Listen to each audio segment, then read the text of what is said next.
Au début, l'atelier il a été créé par la femme d'un militaire, une dame française mariée à un gradé parce que Midalt était une garnison.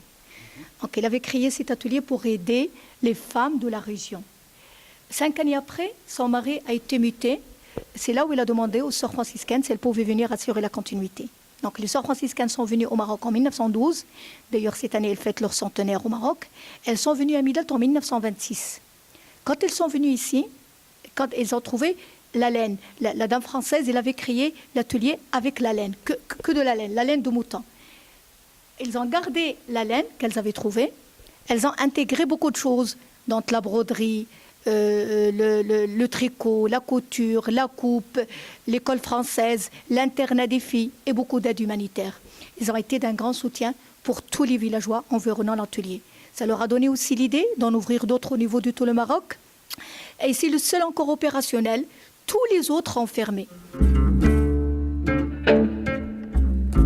De moins en moins d'engagement, de moins en moins de sœurs. Donc maintenant, il y a une dame française native d'ici sur les 3 générations, son père, elle-même et ses enfants, qui a décidé de revenir aux sources, qui est née dans la région, pour continuer le travail des sœurs franciscaines. La broderie et le tissage. Maintenant, il n'y a plus que la broderie et le tissage.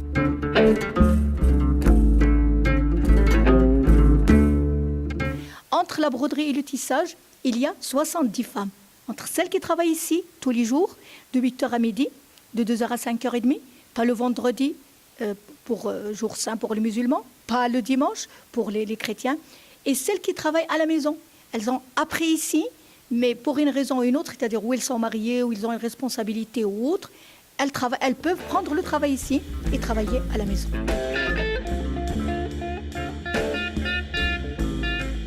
Dès qu'elle a quitté l'école, dès qu'elle ne va plus à l'école, elle peut venir ici. Comment ? Généralement après le... 15 ans. On prend à partir de 15 ans quand même. On prend quand même à partir de 15 ans. Est-ce qu'elles choisissent ce qu'elle va apprendre ? Oui, elles choisissent. En général, maintenant, elles sont beaucoup plus broderie que tissage. Beaucoup plus broderie que tissage. Donc, elles ont 4 années d'apprentissage. Après 4 années, elles peuvent rester avec nous à l'atelier, travailler comme je vous ai dit, ou alors travailler à la maison.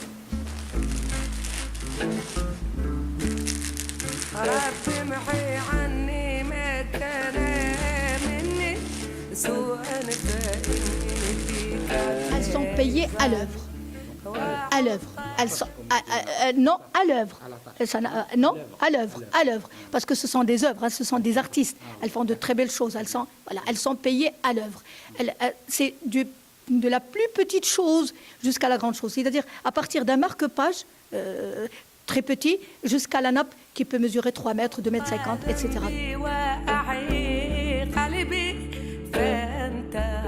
Absolument, absolument. Tout est contrôlé par l'atelier.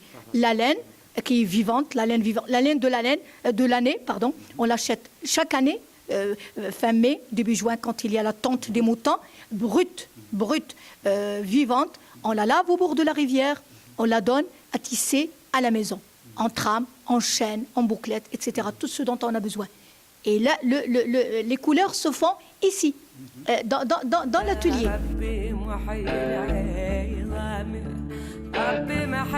Les colorations sont chimiques, il n'y a pas de produit naturel. Parce que vous ne pouvez pas obtenir des couleurs aussi chatoyantes avec du naturel. Et on n'obtient que du pastel. Et ces couleurs-là sont fixes, elles ne changent pas. C'est ça la particularité et l'avantage aussi. Quand vous pouvez garder les couleurs, c'est avantageux quand même.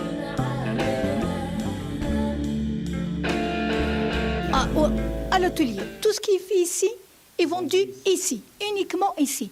Nous dépendons du tourisme, ça va de soi. Nous sommes sur tous les livres touristiques, tous les guides touristiques, dans toutes les langues, l'anglais, l'espagnol, le français, etc.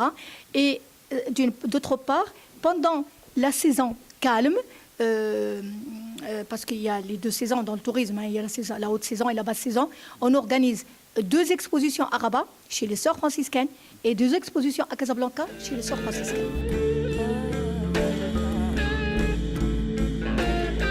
Et il n'y a plus que 5 sœurs, très peu de sœurs. Très peu de sœurs. Il y a même différentes nationalités. Avant, ils étaient pratiquement toutes françaises, à l'exception d'une ou deux d'Espagne ou d'Italie. Maintenant, il y a l'Afrique, il y a l'Asie, il y a l'Europe, il y a l'Amérique latine. Il y a beaucoup de nationalités.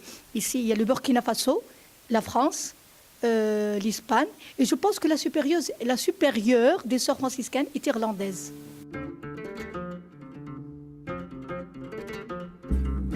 Moi, je suis une assistante. Moi, je suis hôtelière de carrière et j'ai complètement changé. Je suis l'assistante de Madame de Bono, qui est la dame française dont je vous ai parlé.